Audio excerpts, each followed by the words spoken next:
Sa ibang balita, nagpapatuloy pa rin ang bakbakan sa pagitan ng tropa ng militar at MNLF Miswari faction sa Zamboanga City. Alamin natin ang kaganapan doon mula sa ating kasamang si George Bandola. George, kamusta na bang sitwasyon dyan? Zandro, gumamit na ng attack helicopter itong pamahalaan matapos na ma-identify ang ilang definite na lugar na pinagpukutaan itong MNLF rebels na sa faction. Ang sitwasyon dito ay talagang napakainit pa rin sa kasabay ng napakainit na panahon. Pero bahagyang tumigil ngayon ang sa panig ng MNLF dahil sa alas 12 ngayon.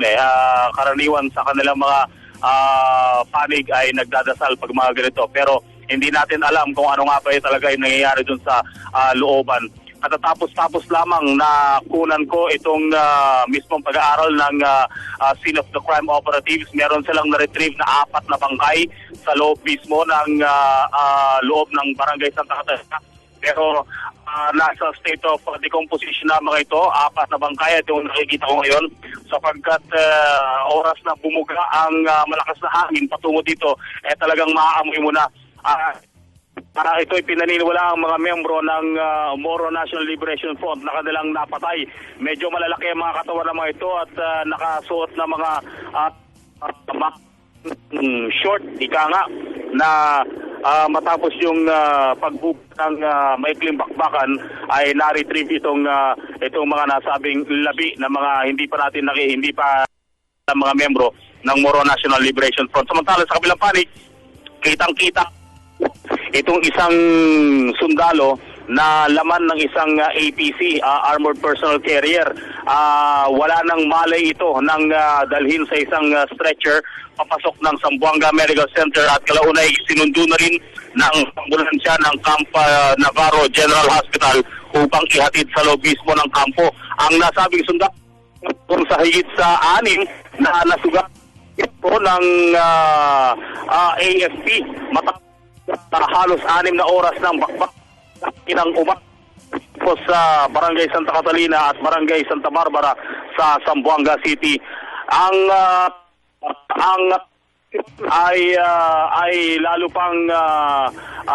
pang naging mainit dahil sa patuloy na paglipad ng mga nakikita ko ngayon, patuloy na paglipad ng 2 MG520 o mga attack helicopter ng pamahalaan at kanina nagpakawala naman ito ng 3 hanggang 4 na bala mula doon sa Himpapawid patungo doon sa mga lugar kung saan nagkukuta o pinaniniwalang nagkukuta ang mga membro ng National Liberation Front.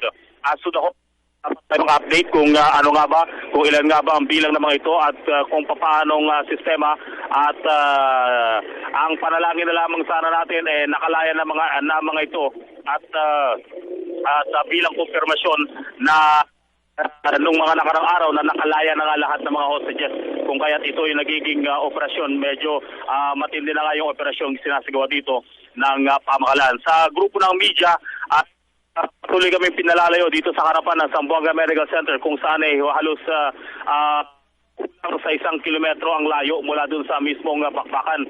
At dahil na rin sa pinaniniwalaang pag-init pa ng tensyon dito po sa Zamboanga City. Patuloy tayo magbibigay ng update. Kasama ko si Eddie Arellano. George, si Kirby ito. George, may tanong lamang ako, no? Ito lamang weekend nagsabi ang Vice Presidente Binay ng ceasefire umano diyan sa bahagi ng MNLF and ng pwersa ng militar. Pero hindi raw umano sumunod itong MNLF at nagpatuloy pa rin itong putukan na nagaganap diyan ngayon. At ayon sa militar, walang ceasefire na nangyari. Pakilinaw.